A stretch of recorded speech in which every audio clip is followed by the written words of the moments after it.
What is good, YouTube? Quinn Wade talking about the hottest topics today, and we're going to talk about the biggest news right away, which is JJ Redick and the Los Angeles Lakers agreeing to a multi-year extension. He just became their head coach, and they already thinking about keeping him around for the long term.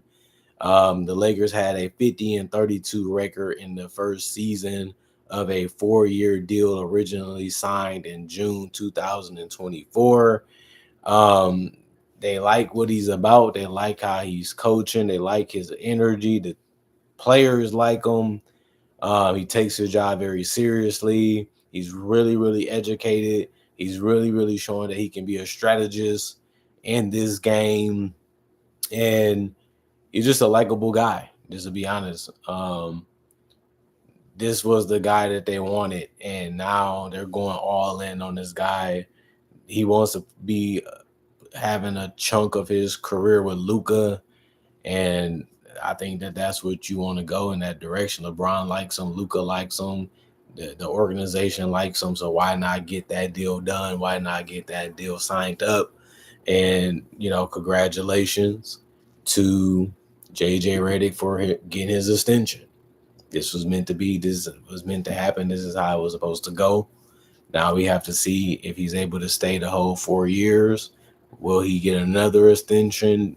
Will he be around for 10 years, 5 years, 6 years? Will they win a championship as he is, as with him as the head coach? And on top of that, how many championships will they possibly win with him as the head coach? It's going to be interesting. It's going to be fun to keep track of. And I'm going to continue to look at the Lakers as a team that's very demanding, and they're going to want the best for their players. And we're going to see how long JJ Redick is going to stay a head coach for them. Bad news: Jared McCain tears his UCL in his right thumb. He's going to miss some games early in the season. It was unfortunate because he was already coming off an injury. Now he's going to go through another injury recovery and surgery. That sucks. He was a guy that averaged 15 points, 2 rebounds, 2 assists, and 25 minutes over 23 games last season with the Philadelphia 76ers, and was the 16th overall pick in a 2024 NBA draft. To give y'all some background for people that might not know him and what he's about. Now he has another setback. That sucks.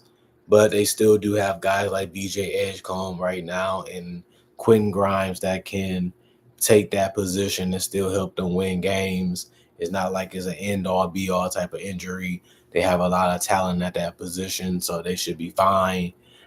We just have to see if he's going to be able to contribute anything besides being injured. And he has shown that he's a good player, so hopefully he can get healthy and give us some more games played. And that's all we can ask as basketball fans, because he showed that he was one of the better rookies last year, possibly the best rookie. But, he ended the season at a terrible way with the injury to his knee, which was his meniscus. And hopefully he got that healthy and patched up enough to be ready after the surgery with his UCL to give us a quality season as fans of basketball. One thing that's a problem with the Sixers are offering Quentin Grimes a 1-year balloon payment to the waive no trade. That's all they can really do. The Sixers are capped out. The Sixers have all their roster spots basically taken, and they want to keep as much talent on the roster as they can. And they made a move to get Quentin Grimes, and now they can't even afford to keep him, is what it's looking like. The Sixers have two standing offers for Quentin Grimes: a 1-year, $8.7 million qualifying offer, and also a 1-year balloon payment at a higher amount where he waives his no trade clause to stay a Sixer for this season, but still has the ability to become a free agent again. Grimes is open to a 4-year deal following his breakout play with the Sixers this following season when he got traded there from the Dallas Mavericks. The Sixers and Grimes picked their contract talks back up, on Wednesday ahead of the October 1st qualifying deadline. Grimes' camp proposed moving deadline back to October 8th, which the Sixers are expected to reject. Either they can get a deal to happen or not. We'll see what happens with them. It's going to be very interesting because Quentin Grimes has shown that he's one of the better guards when it comes to playmaking and scoring. We want to see a little bit more. But other than that, he has proven himself as a quality starter or just a quality player that you will want on your roster. Other things that's bad for the Utah Jazz fans, Walker Kessler to become a restricted free agent in 2026 as extension talks with the Jazz have ended. Both teams know what they want, and Walker Kessler side are rejecting majority of the offers. The Jazz, Danny Ainge and those guys are saying we're not interested. We're only going to take a certain type of contract. The Jazz highly value Walker Kessler. They respect him, but they are prioritizing cap flexibility for the 2026 free agent period when they can maintain his cap hold of 14.9 million to conduct their offseason business. Kessler did average a double-double, 11 points, 12 rebounds, and 2.4 blocks over 58 games last season, showing you that he is a quality center. Quality centers usually get big paydays, especially if they can rebound and protect the rim. He still is a rim runner and a rim finisher, and that's something that you like too, especially if you can get double figures in that role while still cleaning up the paint and cleaning up the boards. He's still very young too, so he has untapped potential and good upside. I think the Utah Jazz will find a way to keep him, but as of right now, things are not looking good on their side, and he's feeling like he's worth and deserves more on his side. It's been a lot of guys feeling that way the last couple of years because there's just not enough money out there for everybody. But that's how it can be, and at least we know that in the public. Other news: Van Fleet undergoes successful surgery on his ACL. He tore it not that long ago, and now he's done, suffering a little bit. They put him on some pain medicine. They got the knee fixed up. It's going to still be a painful couple months, but at least he has the craziest part done. Now it's just about nursing yourself back to health and doing your best to put in as much work as you can recovery wise to come back as close to the player that you think that you should be and you could be. And Fred VanVleet has worked so hard in his career to be an all-star caliber player, to be a starting point guard player, to be a champion. So all I can do is hope that he does come back and have a good ending to his career, and hopefully this injury doesn't take him out and force him not to be great anymore, and that forces him to be out the NBA sooner rather than later. I hope that doesn't happen, but we know how reality can be. It can be brutal, it can be tough, and he's just going through a tough situation right now, and we have to see what the Rockets do now that he's out and he's gone for basically the entire season. That sucks, but it's what the situation is for him and what the situation is for them. Kings, Warriors renew Jonathan Kuminga sign and trade talks.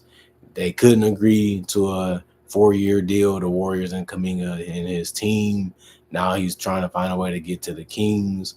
He's been trying to do that for the last couple months. Nothing official has happened but talks and rumors. We'll see how that gets updated. Will he get traded? Will he sign a qualifying? He's getting closer to that qualifying deadline that he can sign, and he's saying that he wants to sign. We'll see if he actually does it and trying to find a way to get out of being a Warrior even in the future. Sucks that it has gone that way, but it's just two people playing chess right now, and we're going to see who wins and gets what they want. And Kuminga, he's been standing strong on his belief. You got to respect him for that. Another person injured is Bilal Coulibaly. He's supposed to return between the first or the second week of the season. And Alex Sarr, who got injured too, is expected to miss the start of training camp, but he should be back not that long from now also. Another free agent that ended up getting signed was Mo Bamba, agreeing to a deal with the Utah Jazz. Bamba appeared in 32 games last season with the Los Angeles Clippers and the New Orleans Pelicans, and he averaged 4 points, 4 boards, and 1 block, and he only played 13 minutes, but it really was 12.9 per game. Bamba was the sixth overall pick in the 2018 draft by the Orlando Magic out of Texas. He has been a real disappointment as a player, has legitimate athleticism, has legitimate length. He has potential as an outside guy that can score and pick and pop or wide open shots from the perimeter, aka catch and shoots. And he hasn't been able to do it at a high level. He hasn't really been able to put it all together, although he's shown that flashes from time to time. And it just sucks seeing Obama be a player hopping from team to team, still not getting minutes, still not getting chances, still not getting opportunities. But because they see what he can possibly be and what he can possibly do, they're giving him contracts. So he's surviving, he's making it, he's still showing you that he's an NBA caliber player. But we expected so much more from him in his NBA career, and talk about a waste of talent to a certain extent, for him to have that type of body, that type of size, that type of length, and to become just a guy that's the third best center, sometimes the fourth best center on a roster, and that's it every single season. Really sucks to see and find that out about his career, years later, seeing how it ended up playing out. Magic did sign Alex Morales also to their roster. We'll see if he can keep, his spot on the roster by the end of the season, or will they get rid of him and waive him. And other than that, Hawks signed Malik Williams, Lamont Butler to Exhibit 10 deals. Um, and on top of that, John Elmore and the Kings signed a camp deal. Sixers promote Mike Lombardi, I think that's how you say it, to assistant coach role. And after that, that's the biggest news around the NBA and free agency. A lot of guys been getting picked up. A lot of guys are trying to find a way to make the last cut of the rosters. A lot of guys are fighting to keep themselves in the NBA and extend their longevity in the NBA. And some guys are just trying to get a big payday because they feel like they deserve it. They feel like they put in the work to be able to get it. And it's been flirting around them. They just haven't signed the paper to get it official, to get it done. And the negotiations have extended, and they hopefully can come to a conclusion faster than we actually probably thought it would be. Some of these deals we thought would have been done, we would have thought it would have been got wrapped up, and they have extended month after month after month because both teams can't come to agreement or understanding where something has to happen. And if we can't agree to a contract, we just gotta get up out of here because you don't respect us enough. You don't like what we bring to the table enough, and we just have to accept that. Swallow our pride a little bit and go on to the next team with a humbling type of mentality. And that's how it can be in the NBA, because if they give you the contract, you stay in. If nobody gives you a contract, you out. And that's the reality of, free agency. That's the reality of being traded. And that's the reality of trying to get an extension.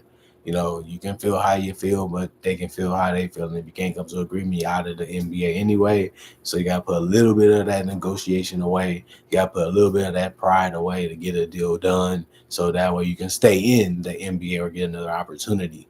Other than that, comment, like, subscribe, share, hit the notification bell to get analysis as soon as it comes out. I also make conversation videos just like this about various NBA only topics. I also do breakdowns with real footage of legends, current legends, rookies, also future stars, and also do mock draft and draft coverage. If you love that type of content, I got over 3K videos already on my channel that you can watch and enjoy.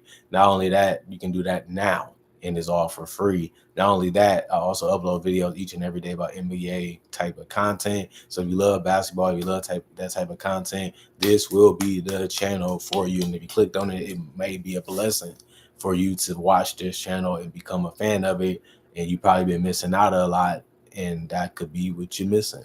And that's why you should subscribe if you just found out about this channel. I promise you, once you check it out and once you see the content I'm offering, you will become a fan. I guarantee it. Other than that, thanks for watching. Thanks for supporting me in the past, the present. Hopefully, y'all support me in the future. Thank y'all for coming and making time for me and caring what I have to say. And thank y'all for being loyal fans. And thank y'all for staying subscribed. And thank y'all for enjoying the content that I make and appreciating it as much as y'all can. Got more type of videos coming out throughout the rest of the year. Expect a rundown, expect breakdowns, expect more topics, expect instant analysis to be back as we're getting closer to the NBA season and we're getting closer to preseason. Basketball is going to be back and it's going to be some stuff to talk about, some stuff to watch, especially when it comes to this channel.